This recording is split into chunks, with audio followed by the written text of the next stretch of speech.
টিংখাং সমষ্টি অগুৰি মজলীয়া বিদ্যালয়ত ব্যাপক অনিয়ম প্ৰধান শিক্ষকে নিজে স্বীকাৰ কৰিলে অনিয়মৰ কথা টিংখাং সমষ্টি অগুৰি মজলীয়া বিদ্যালয়ত ব্যাপক অনিয়ম বৰ্তমানৰ পৰিচালনা সমিতি সভাপতি অজ্ঞাতে পূৰ্ব পৰিচালনা সমিতি সভাপতি স্বাক্ষৰ লৈ ধন উলিয়াই আত্মহাত কৰা গুৰুত্ব অভিযোগ প্ৰধান শিক্ষকৰ বিৰুদ্ধে নীতি অনুসৰি বিদ্যালয়ৰ বাবে আবণ্টিত যিকোনো পুঁজি বেংকৰ পৰা উলিয়াবলৈ পৰিচালনা সমিতি সভাপতি আৰু বিদ্যালয়ৰ প্ৰধান শিক্ষকৰ যুটীয়া স্বাক্ষৰ প্ৰয়োজন হয় কিন্তু ডিব্ৰুগড় জিলাৰ জয়পুৰ শিক্ষাখণ্ডৰ অন্তৰ্গত অগুৰি মজলীয়া বিদ্যালয়ৰ বৰ্তমানৰ পৰিচালনা সমিতি সভাপতি ভূপেন ফুকনৰ স্বাক্ষৰ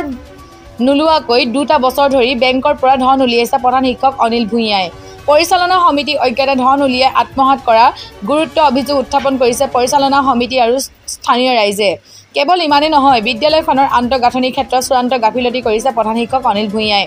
নিয়মিতভাৱে ছাত্ৰ-ছাত্ৰীক মধ্যাহ্ন ভোজন যোগান ধৰা নহয় অস্বাস্থ্যকৰ পৰিৱেশৰ মাজত বিদ্যালয়খনত মধ্যাহ্ন ভোজন প্ৰস্তুত কৰা হয় একেবাৰে জৰা জীৰ্ণ অৱস্থাত বিদ্যালয়খনৰ প্ৰস্ৰাৱগাৰ আৰু শৌচালয় বিদ্যালয়খনত ছাত্ৰ-ছাত্ৰীৰ বাবে নাই বিশুদ্ধ খোৱা পানীৰ ব্যৱস্থা ইতিমধ্যে বিদ্যালয়খনৰ এনে সমস্যা সন্দৰ্ভত পৰিচালনা সমিতিয়ে বিভাগীয় কৰ্তৃপক্ষক অৱগত কৰাৰ পিছতো কোনো গুৰুত্ব প্ৰদান কৰা নাই স্থানীয় ৰাইজৰ অভিযোগৰ পিছতে নিজে ভুল স্বীকাৰ কৰিছে প্ৰধান শিক্ষক অনিল ভূঞাই বিদ্যালয়ৰ পূৰ্ব পৰিচালনা সমিতিৰ সভাপতি স্বাক্ষৰ থকা চেকৰ সহায়ত বেংক একাউণ্টৰ পৰা ধন উলিওৱাৰ কথা স্বীকাৰ কৰিছে অনিল ভূঞাই প্ৰশ্ন হয় এতিয়া কি হ'ব বিদ্যালয়খনৰ ভৱিষ্যত প্ৰধান শিক্ষক অনিল ভূঞাৰ হাতত বিদ্যালয়খন তিলতিলকৈ শেষ হৈ যাবলৈ দিবনে শিক্ষা বিভাগে চকু দিব ক'বলৈ গ'লে অতি পৰিতাপৰ বিষয় এই বিদ্যালয়লৈ বিভিন্ন ধৰণৰ চৰকাৰী সা সুবিধা সকলোবিলাক আহিয়ে থাকে কিন্তু কথা হ'ল আমাৰ বিদ্যালয়ৰ প্ৰধান শিক্ষক অনিল ভূঞাদেৱে কোনো ধৰণৰ ব্যৱস্থা গ্ৰহণ নকৰি নিজৰ মতালিৰে স্কুলৰ সকলোবিলাক আন্তঃগাঁথনি টকা বাউণ্ডে মাৰিবলৈ অহা টকা লেট্ৰিন বাথৰুম বনাবলৈ অহা টকা সকলোবিলাক খাই শেষ কৰি দিছে কিন্তু কথাটো হ'ল এই ক্ষেত্ৰত আমাৰ যিকেইখন কমিটি স্কুল পৰিচালনা সমিতি দুখনকৈ হৈ গ'ল কিন্তু একেবাৰে লাষ্টখন 2022 চনৰ পিছৰখনহে পৰিচালনা কৰি আছে বৰ্তমান যি দুখন সমিতি আছে তেখেতলোকৰ কোনো ধৰণৰ কাম কাজ তেখেতে কৰিবলৈ চৰকাৰৰ ওচৰত কোনো ধৰণৰ সুবিধা নিদিলে কিন্তু হাতৰ স্বাস্থ্য অবিহনে তেওঁ লেনদেন কৰে বুলি আমি জানিবলৈ পাইছোঁ আৰু আমাৰ বিদ্যালয় বিশেষকৈ অভিযোগ হৈছে বিদ্যালয়ৰ সন্মুখৰ একেবাৰে পৰিৱেশটো ভাল নহয় বিদ্যালয়ৰ মানে শৌচাগাৰ আৰু পেচাবগাৰৰ কোনো ভাল নহয় পানীৰ ব্যৱস্থা নাই তাৰ উপৰিও মধ্যাহ্ন ভোজনো বিলাকেও অনিয়ম সময়মতে প্ৰতিদিনাই নোখোৱায় প্ৰায় শনিবাৰ দিনা তেখেতে মধ্যাহ্ন ভোজনৰ ভাত নোখোৱায় গতিকে আৰু ইয়াৰ উপৰিও বিদ্যালয়ৰ মানে বিজুলী পাংখাৰ সুবিধা নাই পানী খোৱা সুব্যৱস্থা নাই গতিকে এইবিলাকে আমাৰ অভিযোগ এই অভিযোগবিলাক আমি আপোনালোকৰ চেনেলৰ জৰিয়তে বিভাগীয় কৰ্তৃপক্ষলৈ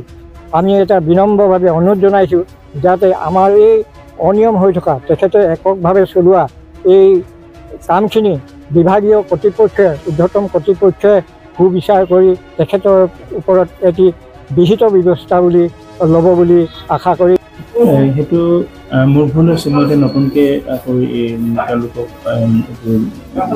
ট্ৰান্সফাৰ কৰি ল'ম একাউণ্টটো